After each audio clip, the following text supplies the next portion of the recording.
Welcome back to the Gentleman Ultras paper review. I'm Richard Hall, just running through the morning's headline. So grab a coffee and let's have a quick look. Let's start with Inter today. So we've got them in the Gazzetta dello Sport, first of all, alongside Andrea on the front cover with the headline, The Verdicts. It's talking mainly here about Antonio Conte. We'll start with Conte, we'll come back to Pirlo. He says that he's on Trapattoni's tempo. He wants to finish the job.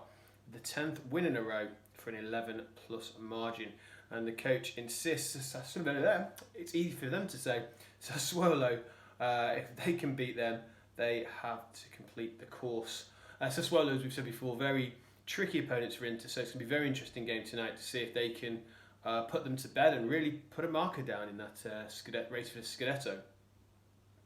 So, moving on, what we got about Inter in the Corriere dello Sport. Again, it's very similar. Conte at the finish line. Antonio can go 11 plus, which we've talked about just a second ago. It's pretty similar all the way around. There's a nice one here in Tutto Sport. Conte mani sullo Scudetto, which basically Conte hands on the Scudetto. And again, guess what? They talk about the 10th consecutive victory. It will really put down a marker if they can get it now, but I think that Inter will, but how it comes, performance, no performance, as long as the result is there, that's the key thing. Now we return to that one about Andrea Pirlo, because again here, Juventus also playing tonight against Napoli. Here it talks about Juve Champions League playoff with Gattuso. Pirlo between Rino and Allegri. And Yeli and Max are friends. Well, we talked about it yesterday and the fact that they have been seen in company, but there's no guarantee that this is going to mean that he's going to take over. It's going to be a very entertaining game, I think, tonight. He's basically the Gazzetta dello Sport saying he's going to gamble everything against Gattuso's Napoli. So maybe we expect a performance from Juve. Napoli, as we know, can be absolutely hit and miss. When they're good, they're great. When they're poor, they're really poor. So also, again, just a quick note on the COVID situation, which was talked about yesterday. Bernardeschi is the 7th Italian player now to test positive for COVID-19. So what else of Juve? Again, Corriere dello Sport very much going for the same sort of headline, that Pirlo's at a crossroads. Again, the Bianconeri coach is under the shadow, really, of the meeting between Allegri and Agnelli. So again, all of the pressure on him, and of course it's the same in Tutto Sport. Pirlo, I'm gambling with Juve, so it does seem as though everyone's thinking he's going to go all out for this. And again, it says Napoli clash crucial, not just for the Champions League race, but for his job. So let's see what else we have here. So talking about fans really now for the Euros. The government gives the okay for the Euros, with support being able to go to the Stadio Olimpico. That's Italy versus Turkey in Rome on June the 11th. It's a nice feeling for that to happen, because it does show that there's some sort of end to all of this.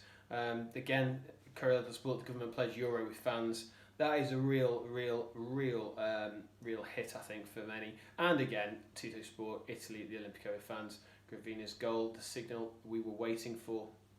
Interesting story in Corriere dello Sport here, that AC Milan are going to go head-to-head with Roma for Andrea Belotti. Torino's Andrea Belotti has been very loyal to the Granata, but their continued poor form, bar last weekend, has seen him, obviously be looked at from other teams. Roma and Milan here.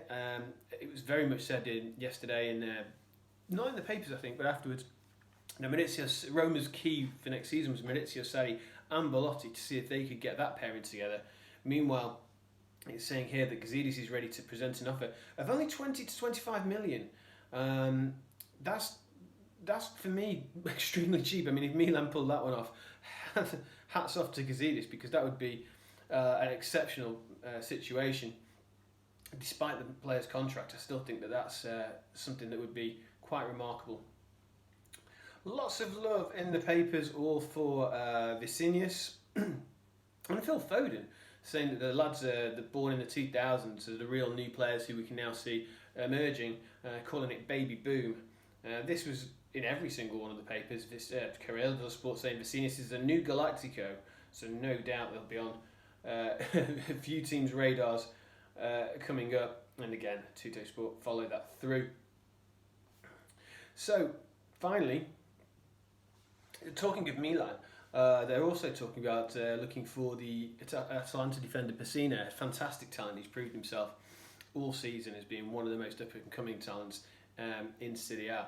He's also looking to go to Milan, and quite a lot we're seeing at the moment is that Milan really look to be trying to build for next season. I think obviously we've still got the questions over Donnarumma, but then again, if they can also strengthen elsewhere, that will really add to a very strong squad that's already there. So that was a quick look for the papers. I'm Richard Hall. If you do like this, just if you can like and subscribe, we'd really appreciate that. It always helps.